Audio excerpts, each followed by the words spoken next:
औज़ुबिल्लाहिमिनश्शैतानिर्रजीम बिस्मिल्लाहिर्रहमानिर्रहीम। सबसे पहले पाकिस्तान जिंदाबाद। प्यारे बच्चों, आज हम आपके लिए लेके आए हैं ज्योग्राफी क्लास 7 यूनिट नंबर 4 और ये यूनिट है जी एग्रीकल्चर।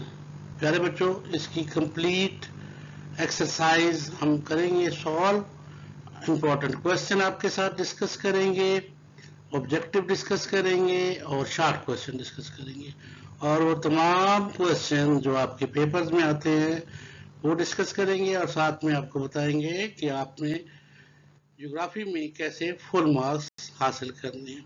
तो without wasting our precious time बढ़ते हैं स्लाइड्स की तरफ।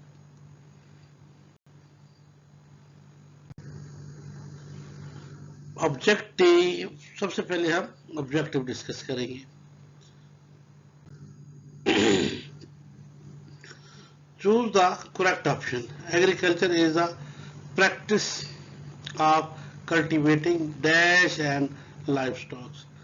Cultivation, practice of cultivation, उगाना, क्या trees, crops, herbs या worms. Trees दरख्त उगाते हैं, crops फसलें उगाते हैं, herbs झाड़ियाँ उगाते हैं, या worms ये छोटी छोटी झाड़ियाँ जो सहराई इलाकों में होती हैं वो उगाती हैं। तो correct option is crops, यानी हम फसलें उगाते हैं। A system to grow many plants of different species in the same area is called, वो निज़ाम जिसमें मुख्तलिफ स्पीशीज के हम पौधे उगाते हैं उसे क्या कहते हैं? Agro forestry, crop restoration, mixed crops या पॉलीकल्चर। एग्रो फॉरेस्ट्री कहते हैं या क्रॉप रोटेशन कहते हैं, मिक्स क्रॉप्स कहते हैं या पॉलीकल्चर। तो देखते हैं करेक्ट ऑप्शन क्या है। Polyculture. Which one of these considered the backbone of Pakistan economy? Pakistan की मईशत की रीढ़ की हड्डी कौन सी फसल है? ट्रीज है, फिशिंग है, एग्रीकल्चर है या इम्पोर्ट्स है? बाहर से चीजें मंगवाना ये है, फसलें काश्त करना है, बैकबोन है, फिशिंग है या ट्रीज है? तो करेक्ट ऑप्शन देखते हैं जी क्या है, agriculture. In rural areas of Pakistan, families raise animal for dash purpose. देहाती इलाकों में लोग जानवर पालते हैं किस मकसद के लिए? सोशल, मशक्ती, कल्चरल या फिर सकाफती हिस्से के तौर पर, कमर्शियल के तौर पर या रिक्रिएशनल तफरीह पैदा करने के लिए। तो करेक्ट ऑप्शन इज कमर्शियल, यानी कि बड़े पैमाने पर खरीदो फरोख्त के लिए। Pakistan has dash cropping season.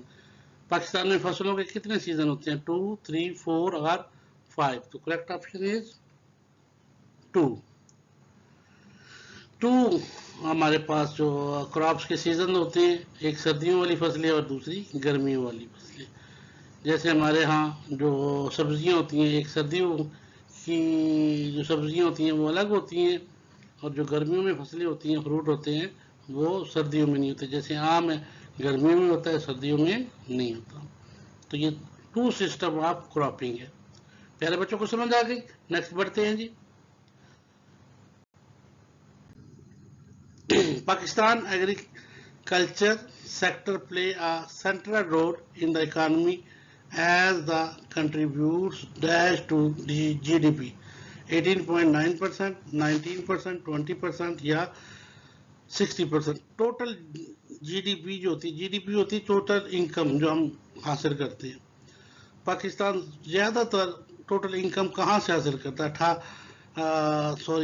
ये जो फसलें काश्त करना है, इससे कितने % जीडीपी हासिल करता है जी? 18.9, 19, 20 या फिर 60। तो correct option is 18.9 total GDP का हम, यानी टोटल अगर 100 रुपये ये मुल्क कमाता है तो उसमें 18.9% ज़राअत से हम लेते हैं, एग्रीकल्चर से लेते हैं।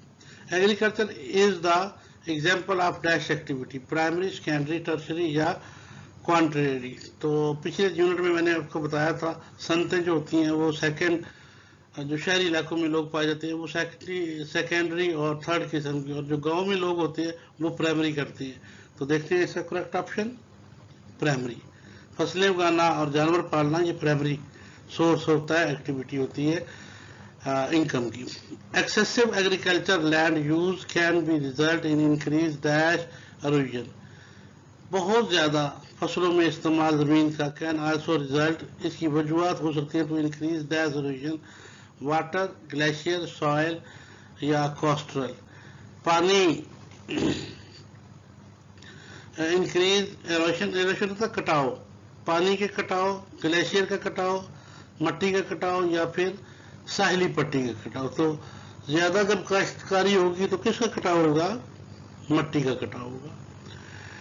It is estimated that dash of the global greenhouse has emission are caused by the livestock. Livestock जो जानवर पाले जाते हैं, गाय, बकरी, भेड़, इन्हें हम लाइवस्टॉक कहते हैं। It is estimated, ये तखमीना लगाया गया है, that dash of global greenhouse gas emission are caused by livestock 14.5%, 25%, 30% या 50%. The correct option is 14.5। यानी लाइव स्टॉक जो है ग्रीन हाउस की इमिशन का 14.5 बनता है, जानवर पालना। ठीक है जी। More than dash % of the population depend on agriculture for its livelihood. कितने % लोग ज़राअत पर इंसार करते हैं? 65 to 70, 70 to 80, 80 to 90, 40 to 50। Correct option is 65 to 70। Pakistan में 65 से 70% लोग, यानी 100 में से 70 लोग, 65 से 70 लोग ज़राअत का कारोबार करते हैं। बाकी कुछ मुलाजमीन होते हैं, कुछ साइंसदान होते हैं, कुछ डॉक्टर होते हैं, कुछ टीचर होते हैं, बाकी पेशे अलग होते हैं। तो 70 बंदा जो है 100 में से क्या करता है बच्चे जी? हमारे लिए फसलें काश्त करते हैं। प्यारे बच्चों को समझ आ गई? नेक्स्ट बढ़ते हैं जी। ब्रीफली क्वेश्चंस, 5 से 8 लाइनों के दरमियान जो आंसर होता है इसे हम ब्रीफली क्वेश्चंस कहते हैं। Brief answers to the following question. Number 1, what are the different types of agriculture? ज़राअत की मुख्तलिफ इक़साम के नाम लिखें। There are two types of agriculture. Agriculture की 2 किस्में हैं, सबसिस्टेंसेस एग्रीकल्चर और कमर्शियल एग्रीकल्चर। सबसिस्टेंशियल एग्रीकल्चर और कमर्शियल। कमर्शियल बड़े पैमाने पर, वफी पैमाने पर, जिनको बेचकर ज़रा मुबादला कमाया जाता है। और सबसिस्टेंशियल अपनी ज़रूरियात पूरी करने के लिए, जैसे किसान लोग अपने लिए थोड़ी थोड़ी सब्जियां काश्त कर लेते हैं, तो ये क्या होता है? सबसिस्टेंशियल। जैसे हम लोग अपने घरों में छतों पे बाजू का टमाटर, प्याज, मिर्चें वगैरह लगा लेते हैं या अपने सेन में लगा लेते हैं, जिससे हम अपनी ज़रूरत पूरी करते रहते हैं, उसे क्या कहते हैं? सबसिस्टेंशियल। और जो बड़े पैमाने पर जिसमें बेचकर पैसा कमाया जाता है उसे हम कमर्शियल एग्रीकल्चर कहते हैं। What is the value of agriculture in Pakistan economy? Pakistan की मीशत में एग्रीकल्चर यानी ज़राअत का क्या किरदार है? एग्रीकल्चर सेक्टर इज इम्पोर्टेंट, बड़ा अहम है, टू कंट्रीज इकोनॉमिक ग्रोथ, मुल्क की माशी तरक्की के लिए, फूड खुराक के लिए, सिक्योरिटी हिफाजत के लिए, एम्प्लॉयमेंट नौकरियों के लिए, जनरेशन एंड पॉवर्टी एलिवेशन और गुर्बत को ख़त्म करने के लिए एट द रूरल लेवल, देहातों में। मेरे प्यारे बच्चों को समझ आ गई है? तो नेक्स्ट बढ़ते हैं जी।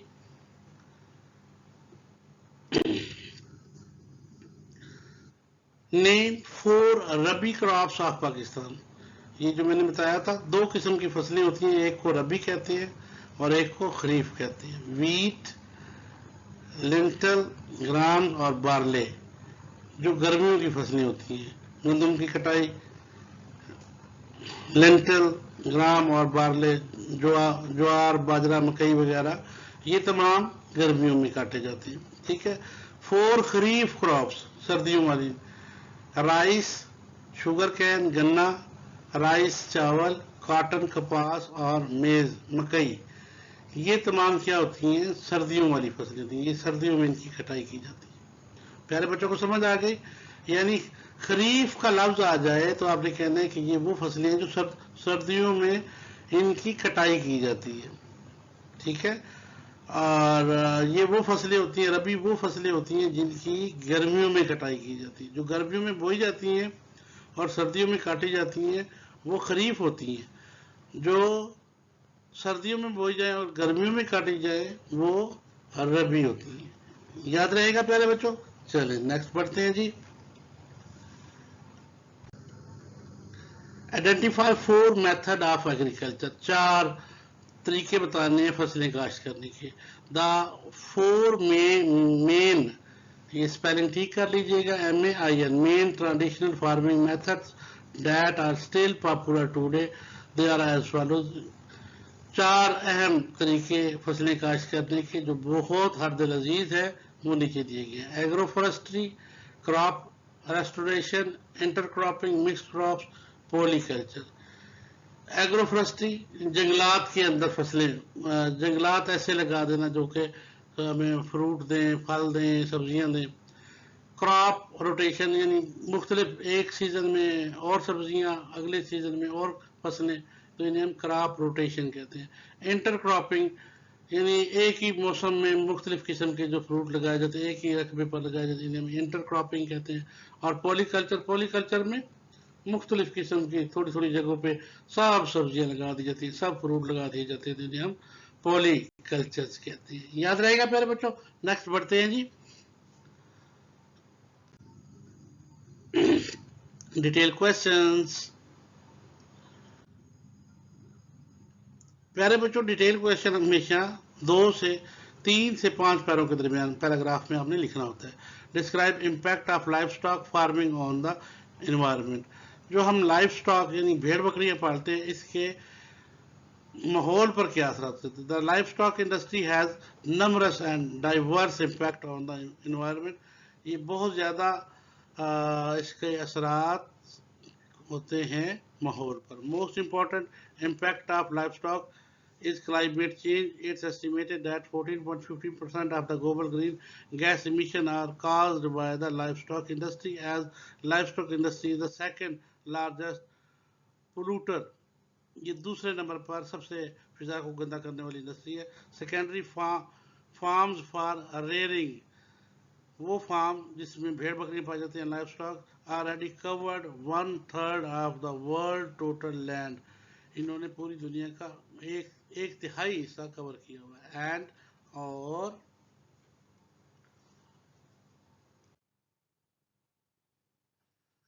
More then 2/3 of its agriculture land, और ज़्यादातर इसका 2/3 हिस्सा जो है वो ज़राअत पर है। The increasing demand for animal products, बहुत ज़्यादा जानवरों की ज़रूरत, जानवरों की मांग है, जैसे गोश्त के लिए, सब्जी, उनके दूध के लिए, मक्खन के लिए, दही के लिए, ठीक है, ये सारी चीज़ें जानवरों से हासिल की जाती है। And the lack of land has caused the life stock industry to become the main cause for clearing forest, जिसकी वजूहत बन गई है कि उन्होंने जंगलात को ख़त्म कर दिया, वहाँ पर फसलें उगाई जाती हैं जानवरों के लिए, and turning them into the pasture, और चरागाहें बना दी गई। प्रोडक्शन ऑफ एनिमल फूड, जानवरों की प्रोडक्शन के लिए, पैदाइश के लिए, उनके बड़े होने के लिए फसलें उगाई जाती हैं ज़मीनों को जंगलात ख़त्म करके। जंगलात ख़त्म होने से क्या हुआ, ग्रीन हाउस पे बड़ा असर पड़ा, गर्मियाँ मज़ीद गर्म होती गई, सर्दियाँ मज़ीद ज़्यादा ठंडी होती गई। In the greatest agriculture cause of water pollution, पानी की आलूदगी भी हो गई। The water pollution is caused by animal excretor, antibiotics and hormone, fertiliser and pesticide use of. तो जब फसलें उगाई जाती हैं उनमें फर्टिलाइजर, खादें डाली जाती हैं जो कि केमिकल्स होते हैं, पेस्टिसाइड, अद्वियात, स्प्रे जो किए जाते हैं वो भी खतरनाक केमिकल्स होते हैं और जहरीले होते हैं। तो इससे जितना भी पानी है दरियाओं का, नदी नालियों का, वो सारा जहर आलूद हो चुका है। Use to forage production and rainfall run off from the pastures, और चरागाहों के ख़त्म होने से, जंगलात के ख़त्म होने से आलूदगी बढ़ती जा रही है। तो प्यारे बच्चों को समझ आ गई। नेक्स्ट बढ़ते हैं जी।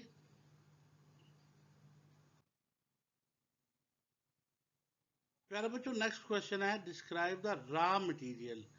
रॉ मटेरियल बेटा वो होता है जैसे हमने एक फिश ली और उसको जब सफाई होती है उसकी, तो उसमें जो उसके ऊपर जो दाने से होते हैं, जिन्हें हम गलफड़े कहते हैं, वो उतारते हैं, उसकी खाल उतरती है, पर निकाल लिए जाते हैं और उसके मैदे से जितनी चीज़ें होती हैं वो निकाल कर वो अलग, और सिर्फ हम गोश्त लेकर घर में इस्तेमाल करते हैं। जो बाकी चीज़ें होती हैं, अब ये इंडस्ट्री क्योंकि बहुत बड़ी इंडस्ट्री होती है, तो ये तमाम चीज़ें इनको मुख्तलिफ़ जगहों पे पहले खुश्क किया जाता है, फिर मशीनों में डालकर इससे मुख्तलिफ़ किस्म की खुराकें बनाई जाती हैं।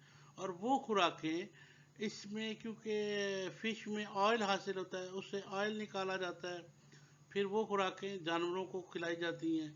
क्योंकि इनमें प्रोटीन बहुत ज़्यादा होती है, तो वो जानवर जल्दी जल्दी मोटे हो जाते हैं और फिर वो जानवर ज़िबा कर लिए जाते हैं, इस्तेमाल कर लिए जाते हैं।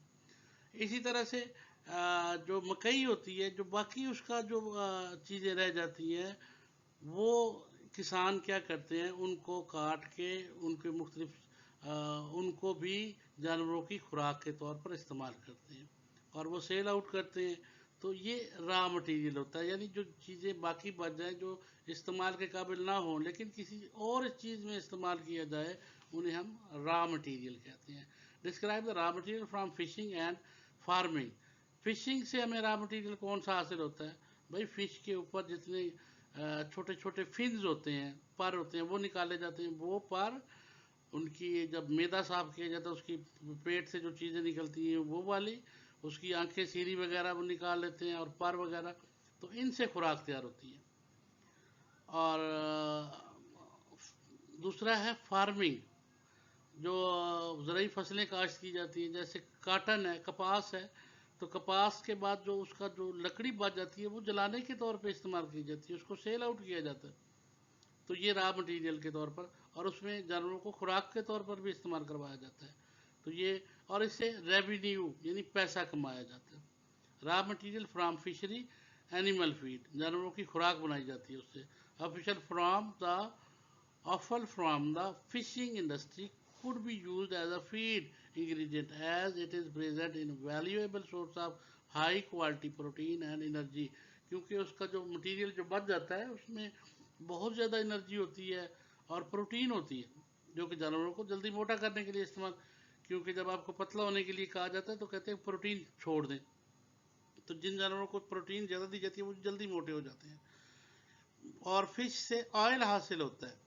Fishes contain large amount of oil, और वो ऑयल मुख्तलिफ अद्वियात में मुख्तलिफ जगहों पे इस्तेमाल किया जाता है। फूड इंडस्ट्री, कॉस्मेटिक्स में ये चीज़ें इस्तेमाल होती हैं। The recovery of chemical component from food sea waste can be use.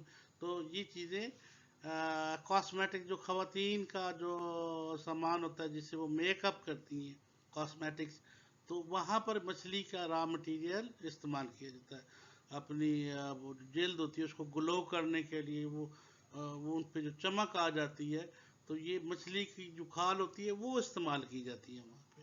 प्यारे बच्चों को समझ आ गई?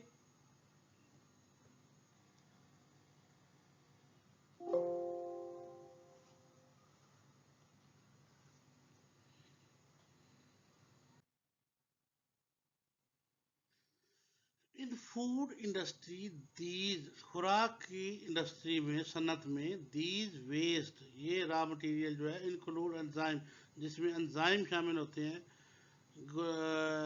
गैलेटिन होती है, गलेटन, ये हमारी जो गंदम में पाई जाती है। प्रोटीन, प्रोटीन जो चर्बी में और प्रोटीन में होती है। दैट हैव एंटी मेरिक्रोबियल, एंटी मेरिक्रोबियल होता है, और एंटी ट्यूमर कैपेबिलिटीज इनके अंदर होती है, जिससे जानवर ज़्यादा मोटे हो जाते हैं, कम वक्त में बड़े हो जाते हैं। जैसे मुर्गी जो है वो आमतौर पे 6 मंथ में उसको फुल होना चाहिए, लेकिन 21 दिनों में 2 किलो की मुर्गी तैयार कर लेते हैं। क्यों करते हैं? क्योंकि उनको ये चीज़ें खिलाई जाती हैं।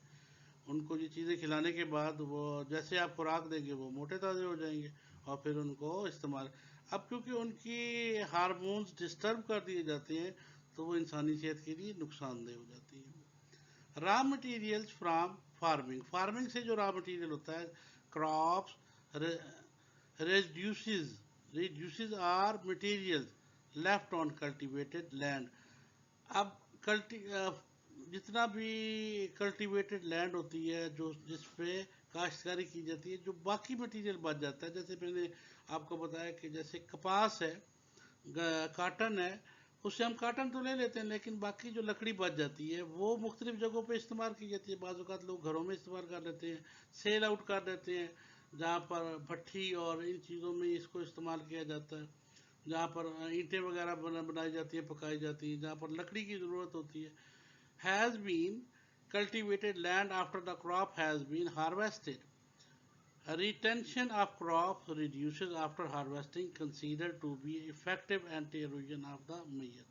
तो ये भी एंटी इरोजन उसको समझी जाती है। तो प्यारे बच्चों को समझ आ गई। चलें जी,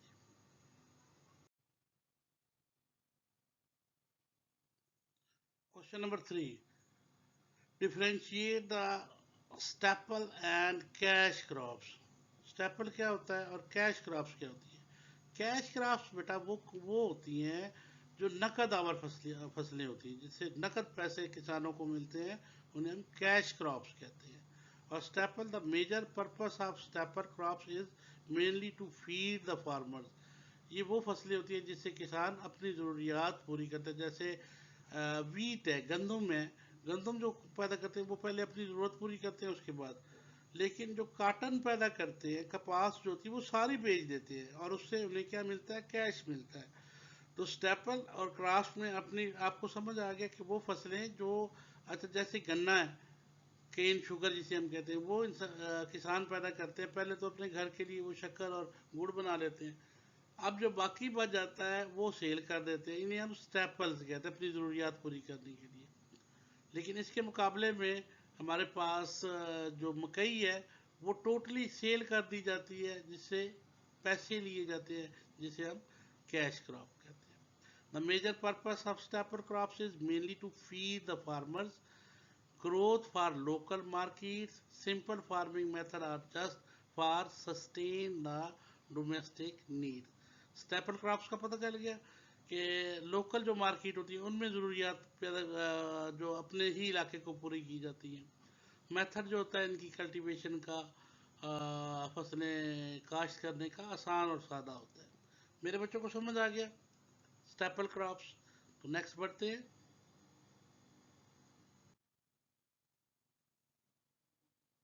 cash crops, the major purpose of cash crops make the profit, जिससे किसान प्रॉफिट हासिल करता है।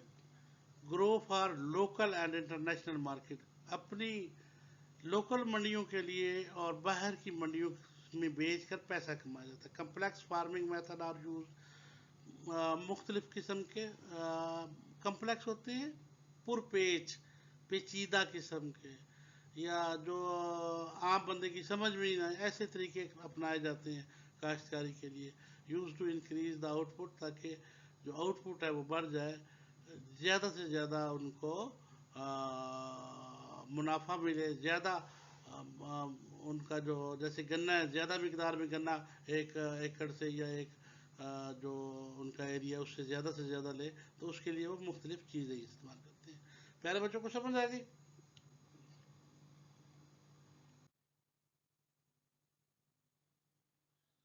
प्यारे बच्चों, ये था आज आपका लेसन। उम्मीद है प्यारे बच्चों को पसंद आया होगा, और अगर पसंद आया तो लाइक और सब्सक्राइब ज़रूर कीजिएगा।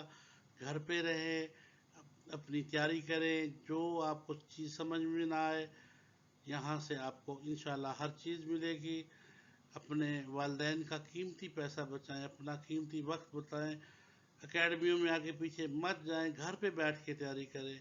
और यही सबसे, जितने कामयाब लोग हैं वो घर पे ही तैयारी करते हैं। ट्यूशन एक लानत है और इस लानत से छुटकारा हासिल करें। तो प्यारे बच्चों, इंशाल्लाह एक नई वीडियो के साथ बहुत जल्द आपकी खिदमत में हाजिर होगा। तब तक के लिए अल्लाह हाफिज़। पाकिस्तान जिंदाबाद।